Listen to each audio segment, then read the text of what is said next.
भगवान निराकार भी हैं, भगवान साकार भी हैं, भगवान सब में भरे हैं, तो भगवान सबसे परे हैं, जो सबसे परे हैं वही सब में भरे हैं, बस समझ लो। राधा वल्लभ श्री हरिवंश सद्गुरुदेव श्री प्रेमानंद जी महाराज के दिव्य अमृत वाणी को ध्यान पूर्वक श्रवण करें और इस चैनल को सब्सक्राइब कर ले ताकि सद्गुरुदेव की अमृत वाणी आपको हमेशा मिलते रहे। राधा नाम सदैव जपते रहे। श्री हरिवंश। राधे राधे। ऐसी नास्तिकता छा रही, पापाचरण करते हुए भगवान को अशुद्ध शब्दों से संबोधन करते हैं, लेकिन वो इतने महान पिता है कि ऐसों को भी प्यार दे रहे हैं। सूर्य का ताप, चंद्र का, पृथ्वी, वायु सब भरण पोषण कर रहे हैं, उनकी भी रक्षा भगवान कर, उनको भी उदर पोषण भगवान कर रहे हैं। जिन्हों ने रूप रंग धारे, ये सच्ची मानना 100 का 100% केवल वासुदेव ही है। वासना वासुदेवस्य वासितम भुवनत्रयम् सर्वभूत निवासोस्मि वासुदेव नमोस्तुते। जो वासुदेव अपने आप से अपने आप को बनाता है। कुछ लोगों का रहता है कि भगवान रक्षा क्यों नहीं करते, ऐसा क्यों नहीं करते, यहां ये हत्या हो रही, वहां वो मार काट हो रही। तुम सुना नहीं? उसकी 3 लीलाएं नहीं, तुम्हारी पसंद से होगा। एक लीला में वो सृजन करता है, तो दूसरे में पालन करता है, तो तीसरे में विनाश करता है। तीनों जरूरी हैं। नहीं मनाने लगोगे कि भगवान आज से अगर 10 साल के लिए मौत नाम की चीज बंद हो जाए इस भूमंडल में, तो अनशन करके मनाओगे प्रभु से कि प्रभु मरे, ये बहुत ही बढ़ रहे हैं। जीव चराचर में अगर सृष्टि का एक सोपान खत्म हो जाए कि मृत्यु ना हो, तो हाहाकार मच जाए। ध्यान रखना, मरना भी उतना ही अच्छा है जितना जन्मना और जितना पालन करना। और तुम्हारे वो मनोरंजन का नहीं है विधान, वो उसका खेल है।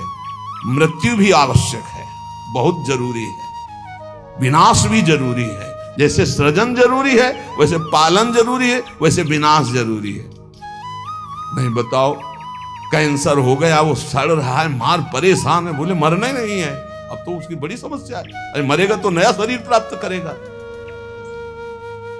कोई प्यार नहीं करता, कोई प्यार नहीं करता। जिस दिन तुम बिस्तर में लग जाओगे, सब प्रार्थना करेंगे जल चढ़ा के भगवान से, इनको उठा ले। और अगर थोड़ा भी काम लायक हो, फिर भगवान को कोसेंगे, वैसे भगवान को मनाएंगे। मृत्यु भी बहुत जरूरी है, सच्ची मानो। तुमसे हृदय से बात कहते हैं, मृत्यु बहुत जरूरी है। आप अज्ञान के कारण बुरा मानते हैं कि भगवान ऐसा। भगवान का 3 खेल हो रहा है। पहले पागलपन छोड़िए और खेल को समझिए।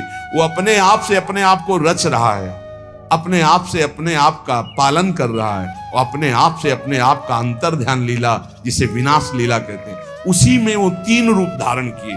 ब्रह्मा रूप से सृजन कर रहे हैं, विष्णु हरि रूप से पालन कर रहे हैं, तो शिव रूप से संहार कर रहे हैं। वही उन्हीं का खेल है। संहार भी उतना ही महत्वपूर्ण है जितना पालन और सृजन महत्वपूर्ण है। और वो किसी और का नहीं कर रहा है, वो अपने आप से अपने आप का कर रहा है। तो बोले मुझे क्यों घसीट रहा है? क्योंकि तू अपने ब्रह्म में तू भी वही है। ये ना जानने के कारण तू अपने को, और सच्ची मानिए एक और आनंद की बात, कि ये सब विनाश का विनाश हो रहा है। जिसका सृजन हो रहा है उसी का पालन हो रहा है, उसी का विनाश हो रहा है। तेरा ना सृजन हुआ है, तू ब्रह्मा का बनाया हुआ नहीं है। ब्रह्मा का बनाया हुआ ये 3 शरीर है, स्थूल सूक्ष्म कारण। ब्रह्मा का बनाया हुआ ये 3 लोक। लेकिन ब्रह्मा को जिसने बनाया उसी का तू अंश है। तू कोई कृति नहीं है किसी की, तू किसी की कृति नहीं है। कृति में फंस गया है, बस इसलिए तू हाहाकार मचा रहा है। मैं बीमार, मैं मरा, मैं जवान, मैं सुंदर, मैं जन्मा। तू अजन्मा, नित्य आनंद अविनाशी।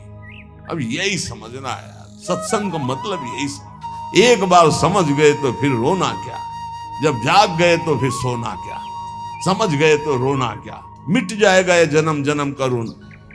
तेरा विनाश करने में कोई भी समर्थ नहीं है। स्वयं भगवान भी, सुदर्शन भी, सुदर्शन भी कृति का विनाश करेगा, तेरा नहीं, क्योंकि तू किसी की रचना नहीं।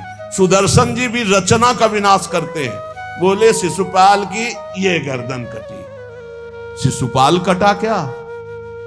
जो शिशुपाल था अंदर, वो तो दिव्य तेजोमय होकर श्री कृष्ण में समा गया। सुदर्शन जी ने स्पर्श भी नहीं किया उसका, क्योंकि जो सुदर्शन वही वो।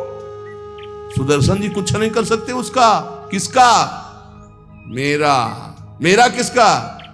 पांच भौतिक शरीर का नहीं, जो मैं स्वरूप है, जो मैं स्वरूप। इस संबोधन मायाकृत है, मैं मेरा। जो स्वरूप है वो काल भी स्पर्श नहीं कर सकता उसका, उसका कभी विनाश नहीं हो सकता। किसका? बोले तेरा। तेरा कभी विनाश नहीं हो सकता। नैनम छिन्दन्ति शस्त्राणि नैनम दहति पावका न चैनम क्लेदयन्त्यापो न शोष्यति मारुता। ए भाई, तू अजर है, तू अमर है, तू अविनाशी है, तू अजन्मा है, तू नित्य है, तू परमात्म स्वरूप है। जितना विनाश होता है वो सृजन का होता है, जितना सृजन होता है वो मायामय होता है, उसी का पालन होता है, उसी का विनाश होता है। तेरा ना सृजन है और न तेरा पालन है और न तेरा विनाश है, क्योंकि तुझे कुछ नहीं चाहिए, तू सच्चिदानंद है। और बोले भूख प्यास बढ़ना घटना, कल सुना था 6 धर्म शरीर के, भूख प्यास प्राणों का धर्म, तेरा धर्म तू तो अविनाशी अजन्मा। भाई इसी को जान गया तो फिर निहाल हो जाता है। अब उसी को भाव स्वरूप में हम सखा ले लेते हैं, दास ले लेते हैं, गोपी ले लेते हैं, सहचरी ले लेते हैं, कुछ नहीं लेते तो मुक्त हो जाते हैं। ये खेल समझो। सबन में दोष गुण मिश्रित। अब देखो, कई बार चर्चा की, बहुत ये सत्संग है एकदम नीरछीर का। बिना सोने में मिलावट किए गहना नहीं बन सकता। शुद्ध स्वर्ण का आकार नहीं दिया जा सकता। आकार देने के लिए मिलावट की जाती है कुछ, और फिर उसको गहना रूप दिया जाता है। तो ये जितना आप देख रहे हैं, इसमें गुण दोष से रचना है शरीरों की। लेकिन जो इस शरीर के अंदर शरीर ही रह रहा है, भगवान का अंश, वो रचना नहीं है, इसलिए वो शुद्ध है और इसीलिए उसका कोई आकार नहीं है। समझिए समझिए, बहुत सुंदर। भगवत कृपा से एकदम बिल्कुल घी निकल रहा है। मिलावट से जो रचना हुई है वो ये है, और इसी का पालन हो रहा है, इसी का विनाश होगा।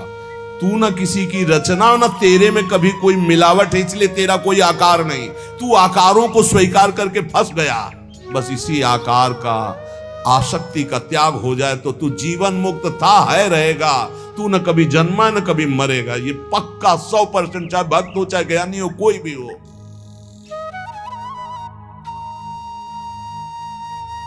देखो आगे वाली बात करें, विराजे आपको कहीं भी फिट कर लो, मैं को कहीं भी फिट कर लो। भगवान श्री कृष्ण कहते हैं जब सृष्टि नहीं थी तो मैं था, जब सृष्टि है तो मैं ही मैं हूं, जब सृष्टि नहीं रहेगी तो मैं ही रहूंगा। मैं, ठीक है, उसी को ज्ञानी जन बोल रहे हैं, मैं था, मैं हूं, मैं ही रहूंगा। तो परेशानी कौन सी बात है? आपको तो मानना है ना वो श्री कृष्ण में है। मत्ता परतरम नान्यत किंचित् अस्ति धनंजय। पर विशुद्ध ज्ञान ना होने के कारण एक दूसरे की निंदा करने लगते हैं। बहुत ढंग से समझिए। विराजें आप अंतरहित, सबन में दूध में ज्यों घृत। बोले भगवान सबके अंतर में विराजमान है। कैसे? बोले जैसे दूध में घी विराजमान है। तो हमने कई बार चर्चा में कहा, बना के दिखाओ पूड़ी दूध में। ये दूध चढ़ाया, ये पूड़ी निकलने लगी। बोले नहीं निकलेगी। बोले घी तो उसी में है। बोले हाँ, वो प्रक्रिया के द्वारा पहले निकालो। आप प्रक्रिया की, पहले दूध को गर्म किया, फिर उसको जमाया, फिर दही बनाया, फिर मंथन किया, फिर मक्खन निकाला, फिर उसको गर्म किया, तब जाके वो घी बना। अब पूड़ी निकाल लो घी में। ऐसे ही सब में परमात्मा है, प्रक्रिया है, साधना, गुरु शरणागति, उनके द्वारा दी हुई साधना, साधना का परिपक्व रूप, कहीं भी किसी भी तरह का उल्लंघन न हो, जैसा कहा गया वैसा, तो स्वरूप रूपी घी निकल आएगा। परमानंद रूपी खूब पूड़ी तलो, अखंडानंद में डूबो, कोई परेशानी